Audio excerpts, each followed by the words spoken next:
យើងខ្ញុំទាំងអស់គ្នាអនុញ្ញាតគ្រប់ជំរាបសួរវត្តមានពុកម៉ែបងប្អូនប្រិយមិត្តទូរទស្សនិកជនជាទីគោរពនិងជាទីមេត្រី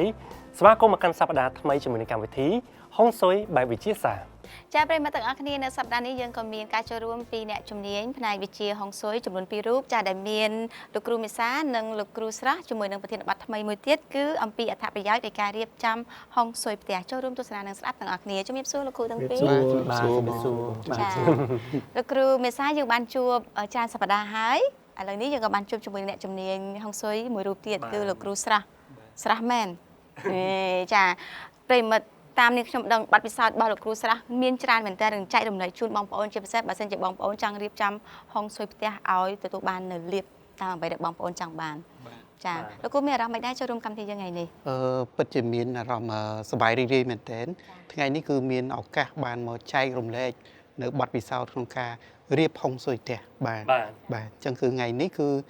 ឱកាសនេះគឺខ្ញុំនឹងលើកយកនៅអត្ថប្រយោជន៍ប៉ុន្តែមុននឹងលើកយកនៅអត្ថប្រយោជន៍ហ្នឹងខ្ញុំសូមបញ្ជាក់ជូនទៅបងប្អូនឲ្យបានយល់ច្បាស់ថាតើអ្វីទៅជាហុងស៊ុយបាទអញ្ចឹងហុងស៊ុយជាទូទៅយើងតែងតែឮថាអូទៅលើអបិយជំនឿការសែនព្រេនឬក៏រឿងទាំងអស់ហ្នឹង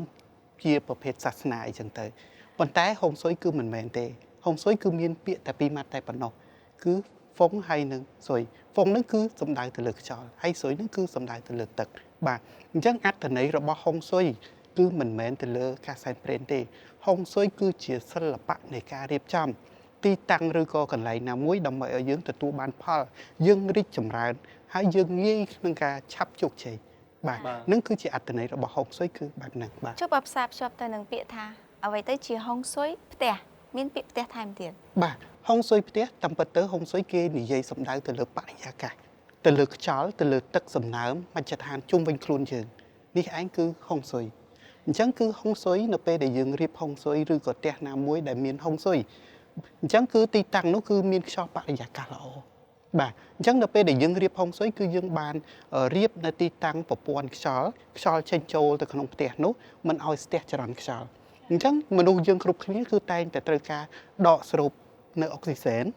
បាទអញ្ចឹងឯងគឺខ្យល់បរិយាកាសល្អយើងរស់នៅទីតាំងដែលមានហុងស៊ុយអញ្ចឹងឥទ្ធិពលរបស់ហុងស៊ុយនឹងផ្ដល់ឲ្យយើងទទួលបាននៅសុខភាពល្អអារម្មណ៍ល្អភាពរីកចម្រើនរបស់យើងគឺងាយស្រួលដោយសារតែមនុស្សសុខភាពល្អការគិតរបស់គាត់គឺត្រឹមត្រូវបាទគឺរីកចម្រើនបែបនេះឯងបាទហ្នឹងគឺទី1គឺល្អជួយទៅលើផ្នែកសុខភាពបាទអញ្ចឹងគឺទីតាំងដែលល្អគឺផ្នែកសុខភាពនឹងឯងអញ្ចឹងនៅពេលដែលគាត់រៀបហុងស៊ុយមនុស្សគ្រប់គ្នាតែងតែចង់បានទីតាំងដែលល្អចង់បានសេចក្តីសុខអញ្ចឹងគឺយើងបានយកហុងស៊ុយនេះយកមកដាក់បញ្ចូលនៅទីតាំងផ្ទះរបស់គាត់បាទចាអញ្ចឹងជាការពិតទេបើសិនជានេះសំណួរដែលខ្ញុំចង់សួរទៅលោកគ្រូមេសាវិញថាបើហុងស៊ុយផ្ទះគឺជាការសម្ដៅលើការរៀបចំផ្ទះឲ្យមានខ្យល់ចេញចូលគ្រប់គ្រាន់ដើម្បីធ្វើឲ្យសមាជិកក្រុមគ្រួសាររបស់យើងមានសុខភាពល្អពិតដែរទេបាទត្រឹមត្រូវពីព្រោះថាអុកស៊ីហ្សែនមនុស្សម្នាក់មិនអាចខ្វះបានចាប់ពីប្រហែលម៉ោងឡើងទៅគឺអាចខ្វះបានទេពីព្រោះថាអុកស៊ីហ្សែនវាមានតួនាទីសំខាន់ក្នុងសរីរាង្គកាយរបស់យើងតែបាត់អុកស៊ីហ្សែនមានន័យថាប្រព័ន្ធរាងកាយទាំងមូលចាប់ផ្ដើមមានបញ្ហាហើយអញ្ចឹងអុកស៊ីហ្សែនគេហៅថាខ្យល់បរិសុទ្ធបើភាសាហុងស៊ុយគេហៅថាធម្មពលឈីវាមានពីរប្រភេទវាមានសាឈីហើយនិងសឹងឈីអញ្ចឹងសឹងឈីគឺជាប្រភេទខ្យល់ដែលមានគេហៅថា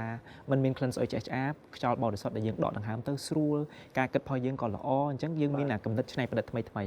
បាទអញ្ចឹងខ្យល់ហ្នឹងគឺវាចេះអត្តពលពាក់ព័ន្ធជាមួយនឹងបញ្ហាសុខភាពដូចតែលោកគ្រូស្រស់គាត់បានជម្រាបមុនហ្នឹងអញ្ចឹងបាទហើយការរៀបចំទិសសុខភាពទៀតសោតគឺយើងពិនិត្យទៅតាមទិសនីមួយថាតើទិសសុខភាពប្រចាំវិស័យគាត់អីគេទិសសុខភាពប្រចាំក្បួនតារាសាស្ត្រអីគេយើងយកមកមិចបញ្ចូលគ្នានឹងធ្វើឲ្យសុខភាពរបស់សមាជិកគ្រួសារកាន់តែមានភាពប្រសើរឡើងសម្រាប់ការរៀបហុងស៊ុយក៏ដូចជាការទទួលនៅអត្ថប្រយោជន៍ពីការដែលយើងរៀបហុងស៊ុយនេះគឺជាការដែលយើងមិនត្រឹមតែឲ្យមានខ្យល់ចេញចូលល្អតែមួយមុខទេឬក៏យើងត្រូវតែមានការតាំងជាមួយនឹងវត្ថុមង្គលនៅតាមតារាសាស្ត្រនៅក្នុងផ្ទះរបស់យើងឬក៏មិនដែរលោកគ្រូបាទរួមបញ្ចូលគ្នាទី1គឺពាក់ព័ន្ធជាមួយនឹងទិសខ្យល់ចេញចូលជាទូទៅក្បួនហុងស៊ុយគេតម្រូវឲ្យខ្យល់ចូលក្នុងទិសហេងចេញទិសស៊ុយទី2ពន្លឺក៏យើងទាមទារសំខាន់ដែរដោយសារតែហុងស៊ុយមិនមែនតាក់ទងតែខ្យល់ហើយនឹងទឹកទេគឺពាក់ព័ន្ធជាមួយនឹងពន្លឺដូចគ្នាបើមិនជាបង្អួចរបស់យើងឬក៏ទ្វាររបស់យើងស្ថិតនៅក្នុងទិសដែលហេងយើងបើកកាន់តែច្រើនពន្លឺចូលកាន់តែខ្លាំងអញ្ចឹង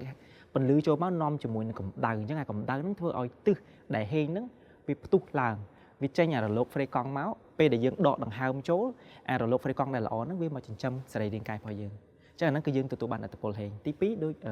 បងពិធីកគាត់បាននិយាយចឹងគឺយើងដាក់តាំងវត្ថុនីមួយៗទៅតាមទិសនៃតារាសាស្ត្របើសិនជាយើងដាក់តាំងត្រូវគឺហេងប៉ុន្តែការរៀបហុងស៊ុយបែបវិទ្យាសាស្ត្រគឺមានភាពច្នៃប្រឌិតបើតាម Master Nally គាត់មានគេហៅថាគំនិតច្នៃប្រឌិតខ្ពស់ពាក់ព័ន្ធជាមួយនឹងការរៀបវត្ថុហុងស៊ុយគឺគាត់ខុសពីគ្រូផ្សេងបើសិនជា office ធ្វើការគួរប្រើប្រាស់វត្ថុបែបណាដើម្បីរៀបមើលមកគេដឹងថាហ្នឹងជាហុងស៊ុយទេប៉ុន្តែពេលដែលអ្នកនៅធ្វើការនៅហ្នឹងមុខតំណែងក៏ល្អកិត្តិយសមុខមាត់លុយកាក់គឺមកតាមហ្នឹង បាទ ត្រង់ចំណុចនេះលោកគ្រូស្រស់មានអីត្រូវបន្ថែមទៀតណ៎ បាទអញ្ចឹងតកតងជាមួយនឹងការរៀបហុងស៊ុយផ្ទះគឺតកតងជាមួយនឹងចរន្តខ្យល់អញ្ចឹងដើម្បីទីតាំងមួយឲ្យយើងមានផាសុកភាពយើងត្រូវដឹងថាផ្ទះរបស់យើងហ្នឹងតើចរន្តខ្យល់ហ្នឹងបែបម៉េចតើយើងឈរនៅខាងមុខផ្ទះយើងហ្នឹងតើមានក្លិនឬមួយក៏អ្វីដែលមកប៉ះពាល់យើងឬក៏អត់ហើយខ្យល់ហ្នឹងបានចូលទៅក្នុងផ្ទះយើងដែរឬក៏អត់បាទនេះគឺជាចំណុចសំខាន់ដែលតកតងជាមួយនឹងសុខភាពដូចគ្នាឧទាហរណ៍ថានៅផ្ទះយើងមានផ្នែកណាមួយឬក៏ចំណុចណាមួយដែលមានដូចជាគំនរសម្រាមដែលជាជះនៅក្លិនអាក្រក់ឬក៏ជាក្លិនមួយដែលយើងហៅថារៀងផ្ដោះឬក៏សើមអីហ្នឹងបាទអញ្ចឹងគឺទៅពេលដែលយើងរស់នៅទីតាំងហ្នឹងគឺទីតាំងនោះអត់មានហុងស៊ុយទេបាទអញ្ចឹងដល់ពេលដែលយើងរស់នៅទីតាំងខ្យល់ដែលបរិយាកាសដែលមិនល្អហ្នឹងហើយដែលធ្វើឲ្យប៉ះពាល់ទៅលើផ្នែកសុខភាពយើងឯងបាទនេះគឺជាចំណុចតាក់ទងជាមួយសុខភាពគឺទី1យើងត្រូវមើលទៅលើលំហូរខ្យល់របស់ផ្ទះយើងជាមុនសិន អញ្ចឹងការរៀបហុងស៊ុយផ្ទះបើនិយាយឲ្យខ្លីឲ្យចំឲ្យងាយយល់ដូចធ្វើឲ្យផ្ទះយើងមានអនាម័យអញ្ចឹងសម្អាតផ្ទះ បាទត្រឹមត្រូវបាទត្រឹមត្រូវផ្ទះដែលរៀបហុងស៊ុយគឺផ្ទះហ្នឹងគឺចូលមកគឺយើងមានអារម្មណ៍ល្អស្រស់ស្រាយបាទគឺសុខភាពយើងល្អគឺយើងចូលមកគឺអារម្មណ៍យើងគឺ fresh តែម្ដងយើងមិនមួម៉ៅមិនអីទេហើយយើងមានអារម្មណ៍មួយគឺចង់ត្រឡប់មកផ្ទះវិញនេះគឺជាចំណុចល្អនៃការរៀបហុងស៊ុយទី1តាក់ទងជាមួយនឹងសុខភាពបាទ នៅពេលដែលលោកគ្រូបានលោកគ្រូសោះដូចជាលោកគ្រូមេសាបានលើកតាក់ទងជាមួយនឹងការដែលយើងបានស្គាល់ពីលំហូរខ្យល់មកគឺជាចំណេះដឹងមួយសម្រាប់បងប្អូនរបស់យើងក៏ដូចជាការរៀបចំផ្ទះធ្វើយ៉ាងណាដើម្បីឲ្យផ្ទះរបស់គាត់មាននៅចរន្តខ្យល់ចេញចូលហ្នឹងគឺជាខ្យល់មួយដែលបរិសុទ្ធខ្យល់មួយដែលល្អដើម្បីឲ្យសុខភាពផ្លូវកាយរបស់ពួកគាត់ទាំងអស់គ្នាគឺមានសុខភាពល្អអរគុណច្រើននៅវគ្គក្រោយយើងនឹងធ្វើការបន្តទៀតតាក់ទងជាមួយនឹងប្រធានបទរបស់យើងដែលនិយាយពីអត្ថប្រយោជន៍នៃការរៀបចំនៅហុងស៊ុយផ្ទះអរគុណច្រើនដល់ពេលនេះពីកម្មវិធីរបស់យើងសូមអនុញ្ញាតសម្រាប់បន្តិចសិន